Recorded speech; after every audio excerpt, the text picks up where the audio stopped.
Break के बाद एक बार फिर से आपका स्वागत है आवाज समाचार में। ईरान के राष्ट्रपति इब्राहिम रईसी की हेलीकॉप्टर क्रैश में मौत हो गई है। रईसी के साथ उनके विदेश मंत्री की भी मौत हो गई है। राष्ट्रपति रईसी का हेलीकॉप्टर क्रैश रविवार को हुआ था और आज उनकी मौत की पुष्टि हुई जब मलबा मिला। इस हादसे में हेलीकॉप्टर में सवार अन्य लोगों की भी मौत हो गई है। समाचार एजेंसियों के मुताबिक हेलीकॉप्टर में बॉडीगार्ड, पायलट, को पायलट, सुरक्षा प्रमुख जैसे अधिकारी भी सवार थे। डिटेल से समझेंगे, अपने कुछ सहयोगियों के साथ जुड़ेंगे और आपको बता दें कि ये जो इब्राहिम रईसी है, ये ईरान के जो सुप्रीम लीडर है ख़ुमैनी, उनके ये बेहद करीबी माने जाते थे। और हमारे सहयोगी नीरज वाजपेयी हमसे जुड़ गए हैं। नीरज जी, अब ये न्यूज़ कंफर्म्ड है, तो क्या असर जियोपॉलिटिक्स और मार्केट्स पर देखा जा सकता है? देखिए, ये एक अभी की रिपोर्ट के हिसाब से एक मौसम की वजह से ऐसा होगा लगता है। कोई कॉन्स्पिरेसी थ्योरी या कोई फॉरेन इंट्रूजन नहीं लग रहा है इसमें। तो इसलिए अभी तक ये नहीं कहा जा सकता कि कोई बहुत बड़ा रिपरकशन जियोपॉलिटिकल इसका होगा। लेकिन रईसी की मौत की वजह से कुछ चीजों में सेटअप देखने को मिलेगा। जैसे रईसी लगातार कोशिश कर रहे थे कि वेस्ट में अपनी टाई अप खत्म करने पूरी तरीके से, और रशिया और चाइना के साथ बहुत ज्यादा इन्वॉल्व होना चाहते थे। तो इस तरह की कुछ लॉन्ग रन प्रोसेस पे असर पड़ सकता है, लेकिन मार्केट में क्रूड पे इमीडिएट कोई इम्पैक्ट नहीं होगा, क्योंकि क्रूड में भी आप देखिए तो बहुत $1 का सिर्फ इम्पैक्ट है। वो भी इसलिए आया क्योंकि यूएस ने एसपीडीआर ऑयल खरीदा है, यानी स्ट्रेटेजिक रिजर्व के लिए जो उनको तेल खरीदना होता है वो उन्होंने खरीदा, इसलिए हल्का सा मूव है। सप्लाई अभी भी वैसी बनी हुई है। और चूंकि एक नेचुरल इन द सेंस कि एक मौसम की वजह से दुर्घटना है, कोई सबोटाज नहीं है, इसलिए कोई जियोपॉलिटिकल टेंशन अभी तक तो नहीं बना है। बाकी रिपोर्ट्स आती है, जैसे चक शूमर जो यूएस के मेजॉरिटी लीडर, उन्होंने कह दिया है कि ये जो नेचुरल सिचुएशन हुई है उसकी वजह से सिचुएशन कंट्रोल में है, कोई दिक्कत वहाँ पे दिख नहीं रही है। दूसरी इम्पोर्टेंट बात है कि इसमें सक्सेशन प्लान कैसे होगा वो इम्पोर्टेंट होगा। जियोपॉलिटिक्स आगे वैसे डिसाइड होगी। तो अभी के हिसाब से तो जो उनके वाइस प्रेसिडेंट है मोहम्मद मुख्तार, वो टेक ओवर करेंगे कुछ समय के, लेकिन विद इन 50 डेज इलेक्शन होगा और उसमें फिर एक नया प्रेसिडेंट चुन के आएगा। वो कौन व्यक्ति होगा, ठीक है, इस पर ज्यादा पॉलिटिक्स है। ठीक है नीरज जी। तो संजय सूरी भी जुड़ गए हैं हमारे साथ। संजय जी, अब बताएं क्या अपडेट्स हैं आपके पास? देखिए, ये बहुत देर तक ये तलाश जारी रही है। कल भी आज भी जब ये हेलीकॉप्टर बताया गया कि ये मिसिंग है, बताया गया कि एक हार्ड लैंडिंग हुई है। हार्ड लैंडिंग और क्रैश में कितना अंतर है ये तो हम सब जानते हैं। तो आशंका तब से बनी हुई थी, लेकिन कुछ ही समय पहले ये कंफर्म हो गया है कि राष्ट्रपति इब्राहिम रईसी की मौत हो गई है इस हेलीकॉप्टर क्रैश में, फॉरेन मिनिस्टर के साथ कुछ अन्य लोगों के साथ। तो ये अब खबर कंफर्म है। तो इसके पीछे और इसको लेकर कई प्रश्न उठते हैं कि ये क्रैश कैसे हुआ, इसके पीछे क्या है।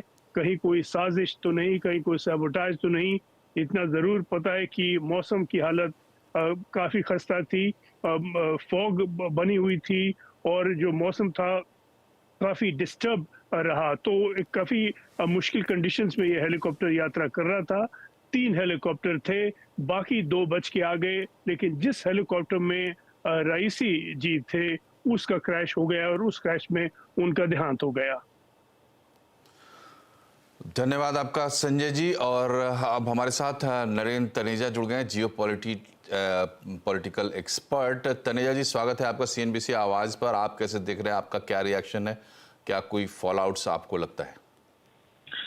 देखिए, वो राष्ट्रपति इब्राहिम रईसी जो थे वो काफी बड़ी वहाँ पे ईरान के अंदर उनकी बड़ी हस्ती थी और कुछ हद तक पॉपुलर भी थे। हार्ड लाइनर उनको माना जाता था और ऐसा अटकलें थी कि शायद वो वहाँ के अब जो चीफ आयतुल्ला, सबसे बड़े जो धार्मिक नेता हैं, वो ही बनेंगे, क्योंकि जो अभी वर्तमान में है कहते हैं उनका स्वास्थ्य ठीक नहीं है।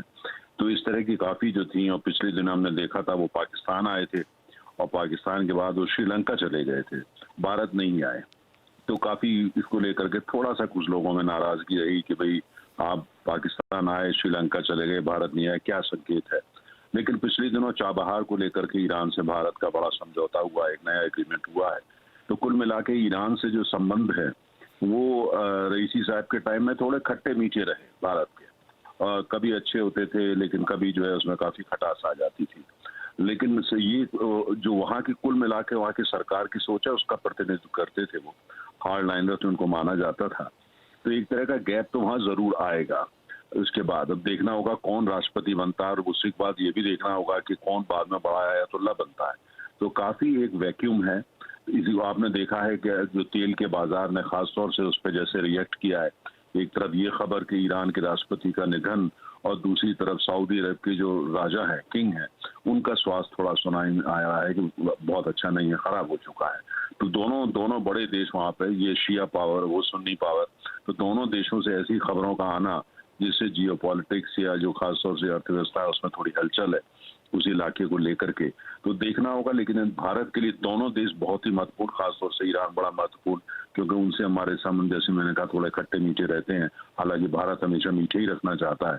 तो अब देखना होगा वहाँ क्या कुछ होता है, क्या परिवर्तन होता है, कौन नया राष्ट्रपति बनता है।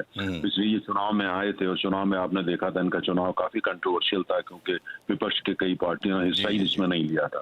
तो ये सब देखने की चीजें हैं। मुझे लगता है कि भारत की नजर उस पर बड़ी कड़ी रहनी पड़ेगी और देखना होगा कि वहाँ किस तरह के राजनीतिक डेवलपमेंट्स होते हैं। जी, बहुत बहुत शुक्रिया आपका तनेजा जी। तो ईरान खासा लाइमलाइट में रहा है। हाल के दिनों में भारत का नज़रिया ईरान के प्रति अहमियत रखता है हम सब के लिए, मगर इसको अगर आप भारत के नज़रिए को एक मिनट के लिए थोड़ा दरकिनार भी करके रखें तो जो सिचुएशन उभरी है, पहला सवाल तो ये है कि क्या इसमें कोई कॉन्स्पिरेसी थ्योरी सामने आएगी, क्योंकि बताया जा रहा है कि जो दुर्घटना हुई है उसमें हेलीकॉप्टर जो है US मेक का हेलीकॉप्टर था। दूसरी बात यह है कि वहाँ पर जिस दिशा में ईरान चल रहा है इस वक्त, वहाँ के क्लेरिक्स के कंट्रोल में जो सुप्रीम लीडर हैं उनके ही बेहद करीबी थे ये राष्ट्रपति। तो नए राष्ट्रपति का एक तो अभी वहाँ पे एक कार्यवाहक राष्ट्रपति बनेंगे, इसके बाद 50 दिन के अंदर वहाँ चुनाव होने का नियम है, तो 4 साल पहले चुनाव हो जाएंगे। 4 साल का वक्त बाकी था। तो ये तमाम डेवलपमेंट्स आएंगे ईरान में, उसका इंतज़ार करना होगा। फिलहाल इस बुलेटिन में इतना ही। नमस्कार।